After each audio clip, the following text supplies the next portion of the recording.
भगवान कृष्ण का पृथ्वी से प्रस्थान एक ऐसी कहानी है जो दिव्य इच्छा, कर्म के नियमों और एक युग के अंत को आपस में जोड़ती है।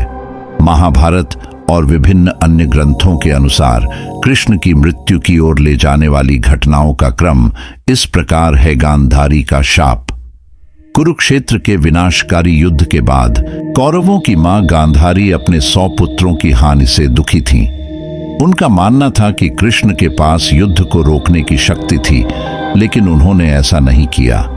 दुख और क्रोध के एक क्षण में उन्होंने कृष्ण को शाप दिया, कहते हुए कि जिस प्रकार कौरव और पांडव परिवारों ने एक दूसरे को नष्ट किया, उसी प्रकार कृष्ण का अपना वंश यादव भी आंतरिक कलह में गिर जाएगा और उनका राज्य नष्ट हो जाएगा। यादवों का पतन।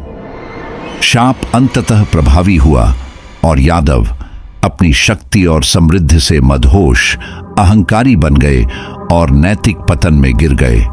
उन्होंने साधुओं का मजाक उड़ाया और लड़ाइयों में लिप्त हो गए, जिससे एक श्रृंखला की घटनाएं हुई, जिसमें उन्होंने एक गदा के शापित पाउडर से उगे लोहे की नलियों से एक दूसरे को मार डाला।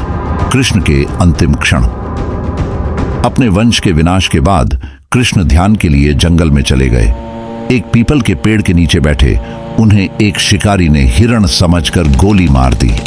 शिकारी, जो पिछले जन्म में वाली था, ने एक तीर चलाया जो कृष्ण के पैर में लगा, जिससे राम के अवतार में वाली की हत्या के लिए कृष्ण के प्रतिशोध का चक्र पूरा हुआ। एक युग का अंत। कृष्ण ने शिकारी को सांत्वना दी, समझाते हुए कि सब कुछ दिव्य योजना और उनके अपने पिछले कर्मों के अनुसार हुआ।